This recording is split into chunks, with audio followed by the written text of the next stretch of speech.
afternoon, and welcome to Short on Time.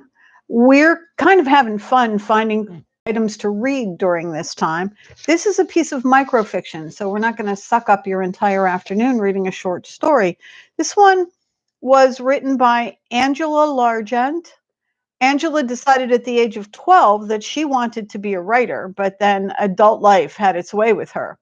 She currently lives in Wichita, Kansas, with a squirrely cat, a cranky cat, and a happy dog.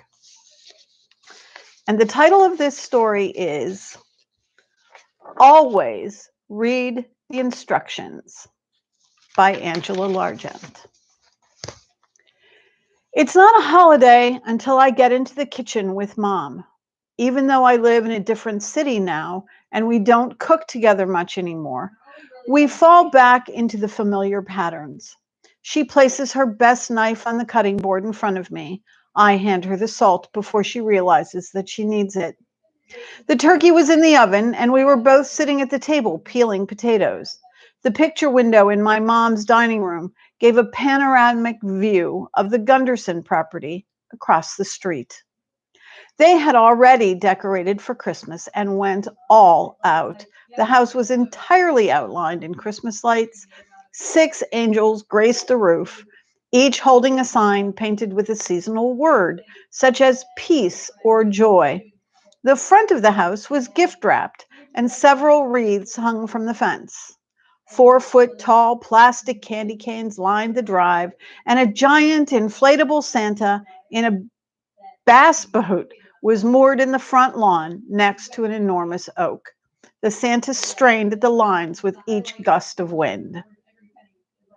Despite the recent snow, Mr. Gunderson had raised the garage roof and set up a big screen TV in the driveway.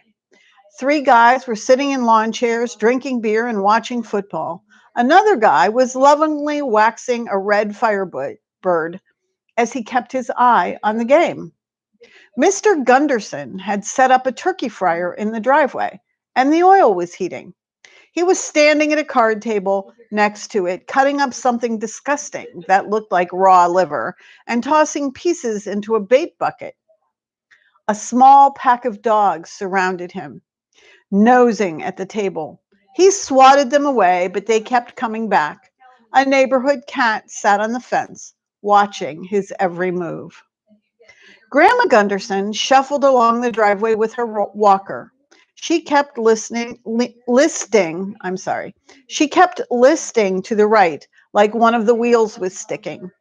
Mr. Gunderson called something to her, and she shook her head and waved him off.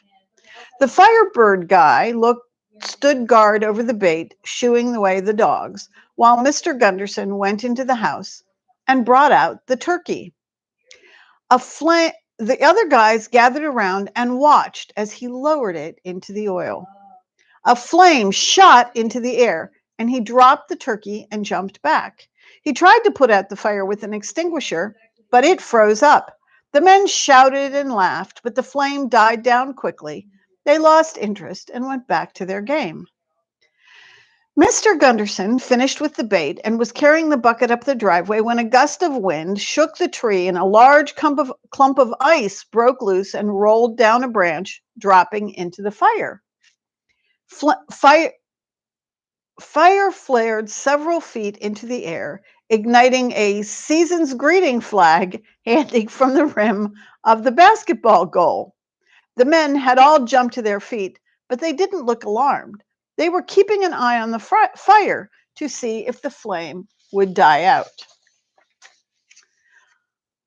A piece of flaming fabric from the flag fell into one of the candy canes, and it started to melt, toppling and igniting the next candy cane in line. The second candy cane exploded with a bang like a firecracker and flung flaming bits of plastic, sending the dogs into a frenzy.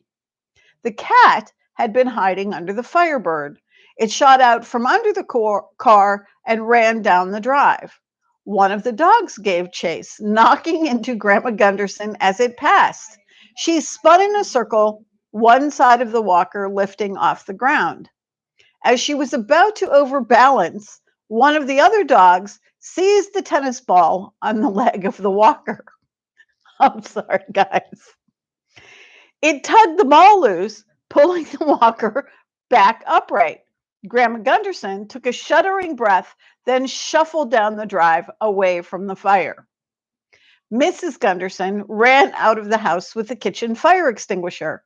Her hair was wet and she was wrapped in a robe. Her husband ran to meet her. He tripped over the extension cord, stretched down the drive, yanking the TV over with a crash. As he fell, he flung the contents of the bucket onto his wife. The dogs took her down. I'm sorry. The chunks of liver were gone in seconds. Mrs. Gunderson shrieked as the dogs tugged and wrestled her robe off, running away with it. The fire extinguisher rolled away. One of the other guys ran after it. The fire had spread to a leaf blower lying next to the drive. It ignited, and the force of the explosion knocked over the basketball goal. As it fell, it snagged a string of lights, pulling them loose from the house with a sound like popcorn popping. The lights yanked loose a section of guttering. The other end of the gutter tipped up and whacked the Joy Angel.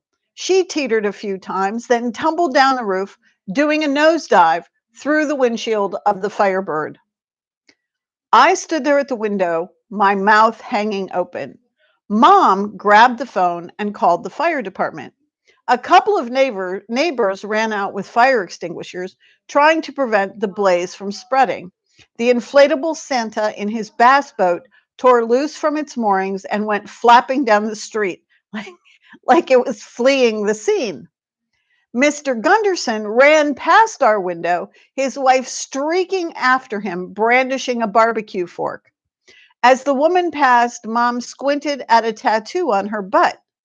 What is that? A mouse on a surfboard? I don't know.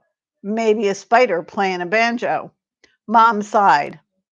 That woman brings me a tin of Pfeffernusse every Christmas. I'm going to have to look her in the eye. I giggled. Mom threw a dish towel at me. Sorry for the lack of concentration, but this is really funny.